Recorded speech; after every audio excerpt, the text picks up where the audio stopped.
SMT Nation, we back. Nation, this is a pretty good article from Dano. I want you guys to check it out. The link for the article will be in the description, but I'm going to tear apart a couple of key things that I want to discuss, and I want to take a look at what analysts are saying the carriers are going to do for Q1 2024. We're just a couple of weeks away, so we won't have to wait long, but they'll be reporting, and it involves cable and, of course, big wireless. They're fighting for customers, and we'll see who does the best. But let's talk about the key points from this article in today's video. Link for the article in the description. Please do like and share this video. Subscribe if you're new. Ways to support us can be found in the description box down below. And let's go ahead and get this going. So for starters, this article is really good because it's gonna take a piece by piece look at what analysts are projecting for the carriers, T-Mobile, Verizon, AT&T, kind of what their expectations are. I want to look at those numbers for each carrier.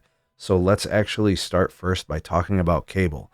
The expectation is that cable's wireless sales are likely starting to slow.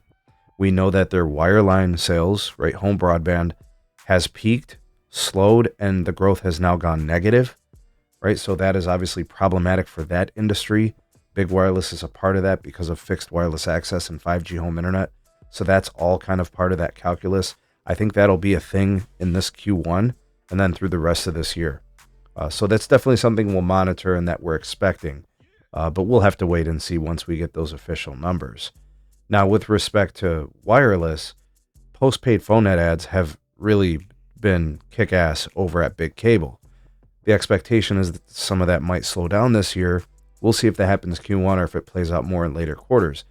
Now, the analysts at TD Cowen are saying they expect AT&T to gain 251,000 postpaid phone net ads.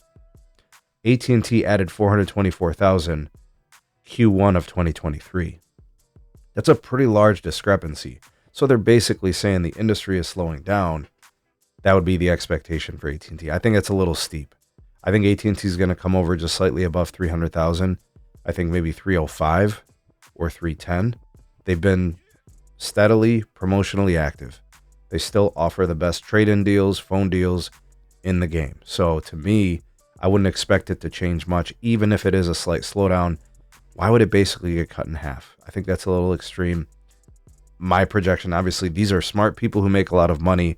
Maybe you go with their prediction, but I think that's a little extreme. But they did have a network outage, which maybe possibly could have been a cybersecurity incident. They definitely had a data breach. That was for sure. There was also a price bump of 99 cents, which I don't think that really impacted customer churn. That probably just improved margins slightly, right? But those network outages, that might have created a small churn bubble. We'll see how that plays out. Now, with respect to T-Mobile, with their situation, they're the grower. They organically add so many lines.